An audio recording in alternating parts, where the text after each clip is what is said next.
పిఠాపురంలో పవన్ కళ్యాణ్ బాబాయ్ గెలవడంటూ జూనియర్ ఎన్టీఆర్ సంచలన కామెంట్స్ చేస్తున్నారు. సో పవన్ కళ్యాణ్కి సంబంధించి ఎలా గెలుస్తారని అందరూ ఎంతో ఆసక్తిగా ఎదురు చూస్తున్నారు. అయితే పవర్ స్టార్ పవన్ కళ్యాణ్ గెలవాలని ఇప్పటికే మెగా అభిమానులైతే పవన్ కళ్యాణ్ ఫ్యాన్స్ పిఠాపురం ఎమ్మెల్యే గారి తాలూకా అంటూ బోర్డులు తగిలించుకొని తిరుగుతున్నారు.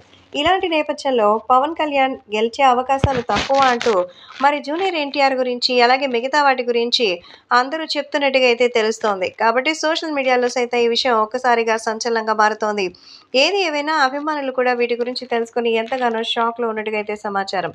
కాబట్టి సోషల్ మీడియాలో సైతం ప్రస్తుతం జూనియర్ ఎన్టీఆర్ చేసిన కామెంట్స్ వైరల్ అవుతోంది. నిజంగానే జూనియర్ ఎన్టీఆర్ మన హీరో గురించి అలా చెప్పారా అంటూ అభిమానులైతే ఎంతగానో షాక్ అవుతున్నారు. ప్రస్తుతం ఎటువైపు చూసినా ఈ విషయాలే తెలుస్తుండడంతో నిజంగానే మన జూనియర్ ఎన్టీఆర్ పవన్ కళ్యాణ్ గెలవరు అని చెప్పడం ఎంతవరకు కరెక్ట్? అసలు పవన్ కళ్యాణ్ గురించి ఇంత విరోధంగా చెప్పడానికి కారణం ఏంటంటూ చెప్తున్నట్టుగా అయితే తెలుస్తోంది. కాబట్టి పవర్ స్టార్ పవన్ కళ్యాణ్కి సంబంధించి మన జూనియర్ ఎన్టీఆర్ త్వరగా గెలుస్తారని, లేదంటే పవన్ కళ్యాణ్ పైన మెజారిటీ ఇంత వస్తుందని అందరూ కూడా చెప్పుకుంటుంటే, జూనియర్ ఎన్టీఆర్ పవన్ కళ్యాణ్ బాబాయ్ గెలిచే అవకాశాలు లేవంటూ చెప్పడం అభిమానులకి షాక్ ఇస్తోంది. మరి నిజంగానే ఎన్టీఆర్ చెప్పారా?